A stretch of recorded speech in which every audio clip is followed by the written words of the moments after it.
हाँ जी, आज ये जो शहर में प्रदर्शन था किन मांग मुद्दों को लेकर था? सर, ये जो आज का प्रदर्शन था वो कोई अकेले मांग मुद्दों के लिए नहीं है। ये जो हमारे हक ऑलरेडी जो हमें सरकारों ने दे रखे हैं, इनके ऊपर ये बीजेपी सरकार जो श्रम कानून है जो 44 हुआ करते थे उनको अब 4 पर लेके आई है। कर्मचारियों से 12-12 घंटे काम लेने के ये नियम बना रही है। मजदूरों को, कर्मचारियों को अपनी बात रखने का अधिकार भी ये छीन रही है, जो कि हमारा मौलिक अधिकार है, उसके ऊपर भी ये हनन कर रही है। इसके लिए और इसके साथ साथ जो पूरे देश भर में लाखों लाख कर्मचारी जो कच्चे हैं और उनका जो शोषण किया जा रहा है, उनको न्यूनतम वेतन जो 26,000 की मांग है उससे बहुत कम वेतन 5 से लेकर 7, 8, 10,000 तक वेतन दिया जा रहा है। इस महंगाई में उन लोगों का गुजारा नहीं हो सकता। इसके लिए न्यूनतम वेतन के लिए ये हमारी हड़ताल थी।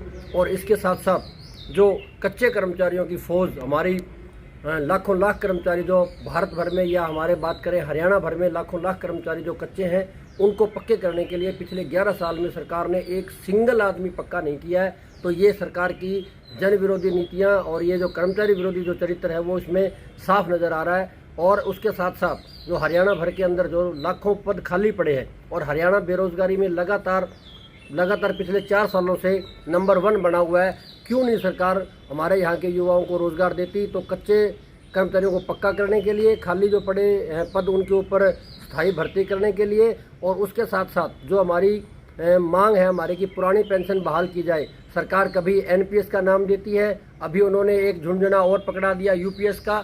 हम ये चाहते हैं कि हमें ना तो एनपीएस चाहिए ना यूपीएस चाहिए, हमें सिर्फ ओपीएस ओल्ड पेंशन स्कीम ही चाहिए। तो कर्मचारियों ये उनका हक है, ना कि ये कोई हमारी मांग है। और उसके साथ साथ जो सार्वजनिक महकमों को लगातार सरकार बेच रही है, ये बिल्कुल एक तरह से हमारे यहाँ की जनता के ऊपर एक बहुत अलग तरह का कुठाराघात है। हमारा देश एक तरह से तो चौथी इकोनॉमी बना हुआ है वर्ल्ड के अंदर, और हमारे यहाँ हमारी एयरलाइंस भी नहीं है। अकेली एकमात्र एयरलाइंस थी, वो भी उन्होंने बेच दी। रेलवे बेच रही है, भेल बेच रही है। मतलब कोई ऐसा दायरा नहीं है जिसके ऊपर सरकार निजीकरण की तरफ नहीं बढ़ रही। और निजीकरण कहीं भी समाज हित में नहीं होता और सरकार को इसमें संज्ञान लेना चाहिए। ये जो 23वीं राष्ट्रव्यापी हड़ताल हुई है उसके अंदर सभी किसान वर्ग हैं, हमारी मजदूर वर्ग हैं, सभी हमारे कर्मचारी वर्ग हैं, पूर्ण रूप से इस हड़ताल के अंदर शामिल थे। हमारी 10 ट्रेड यूनियनें हैं वो इस हड़ताल में शामिल थी। एक बीएमएस जो है भारतीय मजदूर संघ, वो इस हड़ताल से बाहर था। और कुछ शिक्षकों के संगठन भी हैं जिन्होंने इस हड़ताल को अपना समर्थन नहीं दिया। उन्होंने कहा कि हम हड़ताल में शामिल नहीं है। दूसरी तरफ हमारी जो पेंशन बचाओ संघर्ष समिति है उसका हम स्वागत करते हैं। उन्होंने इस हड़ताल के अंदर पूर्ण रूप से हमारा सहयोग दिया और इस क्रांतिकारी कदम में उन्होंने पहलकदमी करते हुए अपनी इस हड़ताल के अंदर पूरा उनका हमारा समर्थन रहा।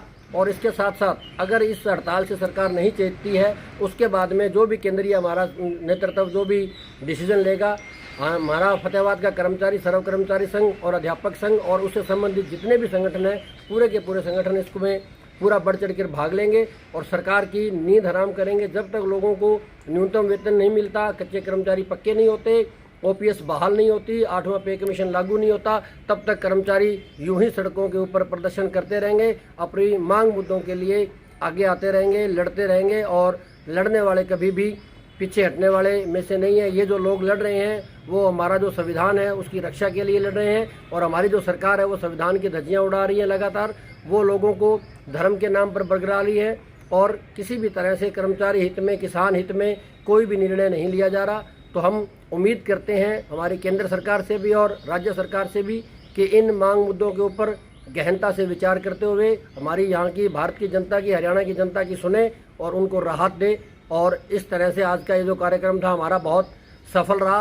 कहाँ हुआ आज प्रदर्शन? हमारे फतेहाबाद के अंदर 3 जगह प्रदर्शन हुआ। फतेहाबाद के अंदर जिले लेवल के ऊपर यहाँ हमारे 3 ब्लॉकों की इकट्ठी सामूहिक यहाँ हुई। इसमें बुन्ना के साथी, भट्टू के साथी और फतेहाबाद के कर्मचारियों ने भाग लिया।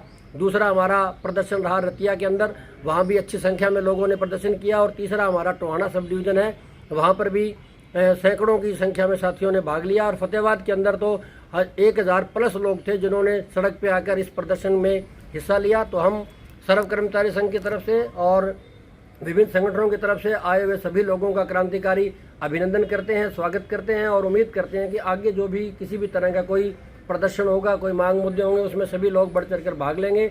बहुत धन्यवाद जो साथियों ने आज क्रांतिकारी कदम बढ़ाते हुए इन सबका सहयोग किया। इनकलाब जिंदाबाद, लड़ते साथी जिंदाबाद। आपका नाम? मेरा नाम सुरजीत दुसाद, मैं सर्व कर्मचारी संघ का जिला सचिव हूं और हरियाणा विद्यालय अध्यापक संघ का राज्य का ऑडिटर हूं। स्कीम वर्करों को पक्का किया जाए।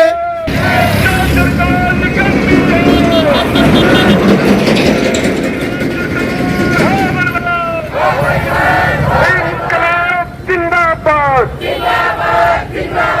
शानदार संघर्ष जिंदाबाद,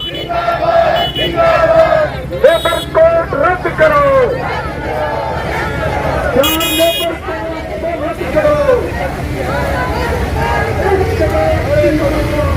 देखिए कितना लंबा काफिला है ये फतेहाबाद के सभी यूनियनों के पदाधिकारी कर्मचारी।